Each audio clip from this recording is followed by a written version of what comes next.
your girl Grace. And it's your girl Mercy. And today we are going to be looking at the comments that you guys wrote to us and answer them. All right. Yeah, let's go with it. All right. So the next comment is how to rebuild the fire of intimacy when it's fizzled. My goodness, y'all. How to rebuild the fire of intimacy when it's fizzled. I think before we can even talk about how to address it, you got to remember, why is it happening? Right. Like, why did the fire fizzle Fizzled. out? And typically, it has something to do with trust. It's right. Right? And that nasty word that you and I hate. And I don't that's even like to say it. vulnerability. I don't even like to say it. It's a cuss word in my book. Vulnerability is important, though. It is. When you're dealing with intimacy. Yes. It's very important because you have to let go. Yes. You have to let that wall go. And that is, I would say, is a hard thing to do, and where you put that in the trust. Absolutely. And I think from a very personal experience, right? I recognized that I was running into an intimacy issue, because even in my relationship with God, and that's where it really showed up. Because you know how you have these protective walls in your relationship that you've been dealing with, but God was like, hold on. And I felt a block. Right. Like there was this block of intimacy that I couldn't even reach with Him. Right. And so I realized that, there's some issues of vulnerability, there's some issues of trust that I needed to work through, heal through, so that I would be able to reach the level of intimacy that I wanted to get to. Right. So I think that it's important in a marriage, in a relationship, that when the intimacy fizzles, the first thing you have to do is identify it and recognize it, and then run to it. Yeah. Say it again. Check yourself. Before you wreck yourself. Exactly. But yeah, exactly. Yeah, and then run to it. Run to it. Don't let it build up, because one incident builds on the next incident, builds on the next incident. The next thing you have an issue that is just too much. Just too much. Where you on one side of the bed, he on the other side of the bed, fizzled and all. And it's all because your posture wasn't right. Right. It's all because maybe you did something to break down that in your posture, in your non-verbal communication that we have. Maybe he did something, same thing, whatever that is. Right. But again, as we get in that space of silence and we're not speaking and talking about it, I think that it begins to build, and then all of a sudden you have a major issue in your relationship versus something that could have been very, very minor. Exactly. And so I would say, in a mercy way, is to make sure that communication, back to that communication, is open, and then don't let the fire burn out and then come back to the situation. I would say keep going to that intimacy level, making sure that openness is there. It's all about your vulnerability, being able to trust the person outside of what happens in the bedroom. Because the bedroom's gonna happen, y'all. Anyway. Hello.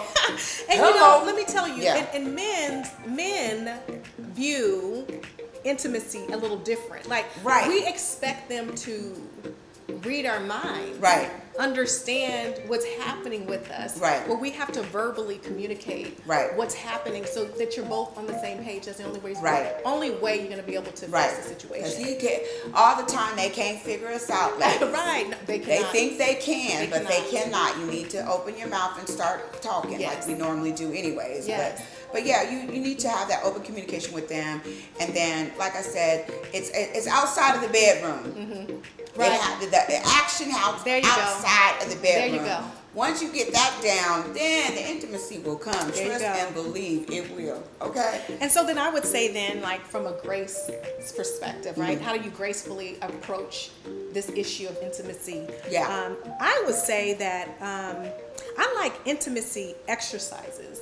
Yes. Things that we talked about that. That's really good. Card games and things that keep it light and fun, but address the issue at the same time. Right. And it's not so much one-sided. So I'm not saying all this, you're not saying. If I got a card that's in front of me that talks about whatever issue is of intimacy that we have to address, guess what? We both have to address that issue. Right. So I think that that's something there that you can do to help rebuild that intimacy. Right. You said something, and then it goes back to vulnerability. Yes, it does. Because you're going to have to look at that question or whatever the little card said. We need to make up some games. I told you. And definitely look at it as, you know, okay, I'm going to ask this question. Is it true? Or so all of that comes back to trust and vulnerability. Absolutely. Because you're going to have to answer that question honestly. Yes, absolutely. And that's the way we're going to address that one. Yep. It's outside the bedroom, ladies. It's outside of the bedroom. Yes. Okay. And you also, we talked about this a little bit too. You mentioned getting away. Yes, we did. Yeah. Getting away, having a road trip and things, again, outside of the bedroom. Yes. But that builds an intimacy relationship. Road trips, plane rides, things of that nature, Sure. because then you two become one. You got if you ever been on a plane with your husband or your spouse, and I mean, we're trying to get the luggage in, the luggage out, and things of that nature, and how we run into the plane because we're late.